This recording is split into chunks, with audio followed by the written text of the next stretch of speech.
Amanheceu, nada pesquei. Parecia ser apenas mais um dia como qualquer outro. Ah, como eu gostaria de apagar certas lembranças da minha mente. Aliás, quase todas as pessoas já tiveram esse pensamento alguma vez na vida. São coisas que fizemos, coisas que dissemos ou até que deixamos de fazer e dizer que nos fazem sentir culpa. Por exemplo, aquele abraço que nunca foi dado, um eu te amo que jamais foi dito, o perdão que não foi pedido, falsidade, mentiras, traições. São os nossos pecados que não querem nos deixar em paz. Mas Deus é tão misericordioso que afasta o nosso pecado de nós. Ele, que é santo, poderia nos condenar e culpar, mas a Bíblia diz que, quanto o Oriente está longe do Ocidente, assim Ele afasta de nós os nossos pecados. Pense nisso, que alívio! Deus retira esse peso dos nossos ombros. Ele nos perdoa e nos ama. Por causa do perdão de Cristo, nós seguimos adiante aliviados. A única reação que podemos ter diante da imensa misericórdia de Deus é também esquecermos nosso pecado depois de confessá-lo ao Senhor e receber o seu perdão.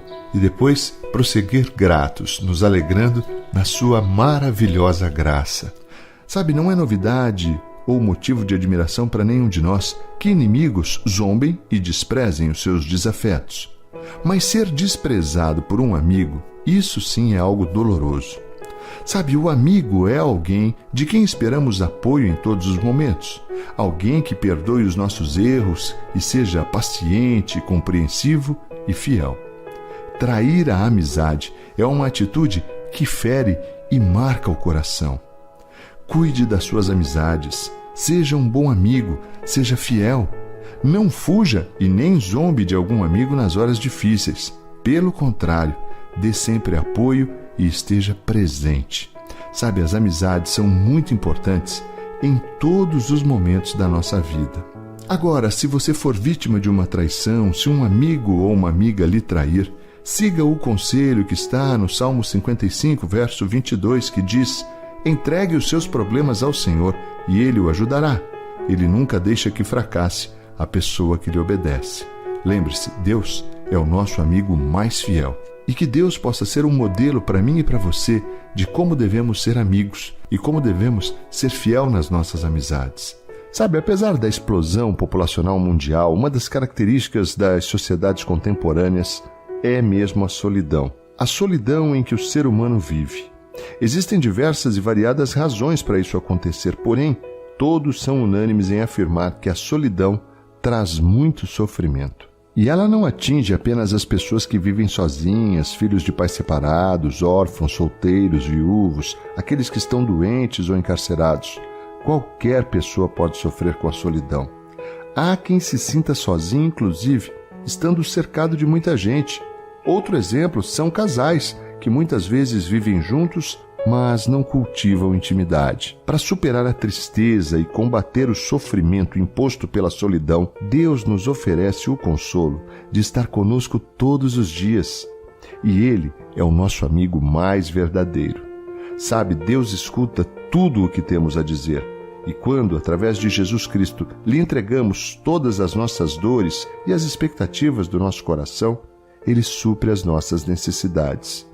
Sabe, se eu e você, se nós tivermos famílias e amigos por perto, não devemos perder a oportunidade de nos relacionarmos com eles de forma profunda e significativa.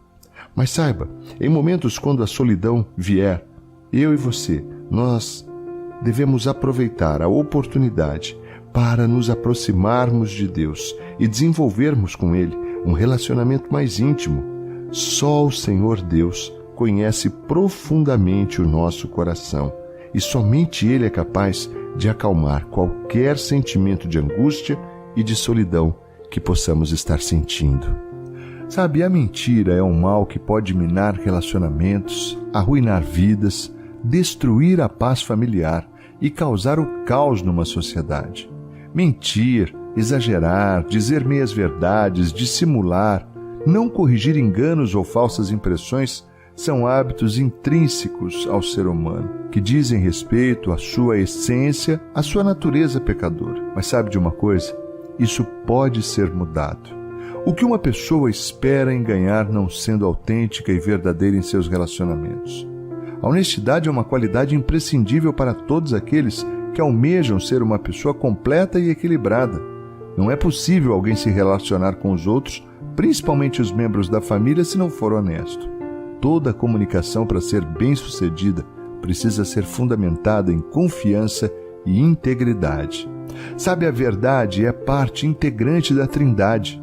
No Evangelho de João, capítulo 14, versículo 6, a palavra diz: Eu sou o caminho, a verdade e a vida. Ninguém vem ao Pai senão por mim. Sabe, as pessoas cristãs precisam ir além de simplesmente não mentir. Segundo o apóstolo Paulo, em Efésios 4:15, devemos sempre falar a verdade uns com os outros, mas fazê-lo em amor. Agindo assim, especialmente em nosso ambiente familiar, nós conseguiremos demonstrar que somos realmente discípulos de Cristo e estaremos servindo de modelos para os nossos filhos. No Salmo 34, versículo 15, as Escrituras nos garantem que Deus cuida das pessoas honestas e ouve os seus pedidos. Atos 11:23, a palavra de Deus diz: Quando chegou lá e viu como Deus tinha abençoado aquela gente, Barnabé ficou muito alegre e animou todos a continuarem fiéis ao Senhor de todo o coração. Sabe, o desânimo é uma das estratégias utilizadas por Satanás para atrapalhar a nossa vida.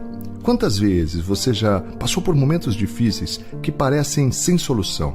Alguma vez você já pensou em desistir de tudo?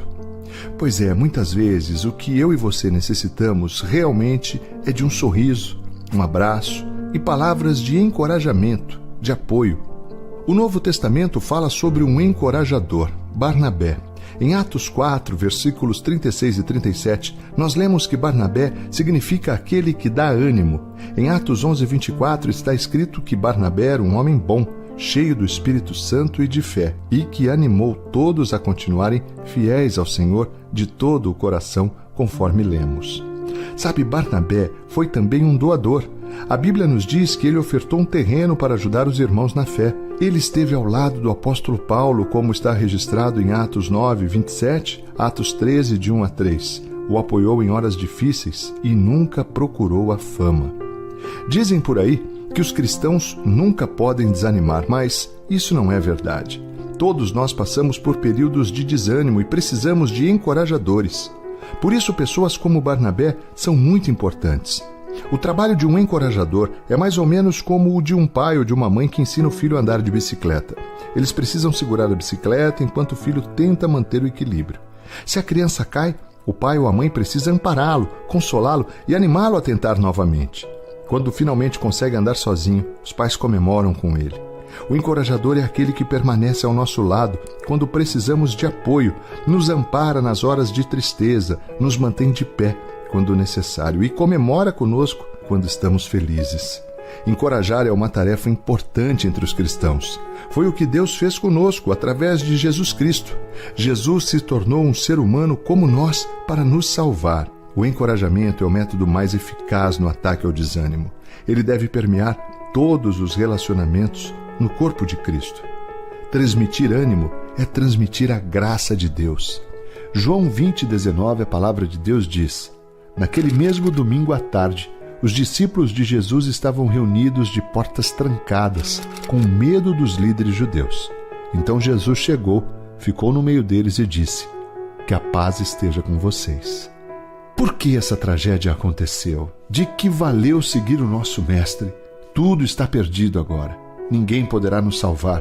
Seremos mortos. Este era o sentimento que dominavam os discípulos de Jesus logo depois de sua morte. Os discípulos se esconderam porque estavam muito amedrontados e aguardaram o desenrolar dos acontecimentos trancados numa casa, imaginando que seriam os próximos a morrer. Eles ainda não tinham compreendido o verdadeiro significado da vida, da missão e da morte do nosso Senhor Jesus Cristo. E não sabiam que Ele havia ressuscitado. Mas, de repente, Jesus apareceu no meio deles e lhes desejou a paz. Sabe, a morte e o túmulo não puderam reter o poder e a glória de Cristo, aleluia. Jesus ressuscitou e conquistou a vitória sobre os pecados e sobre a morte.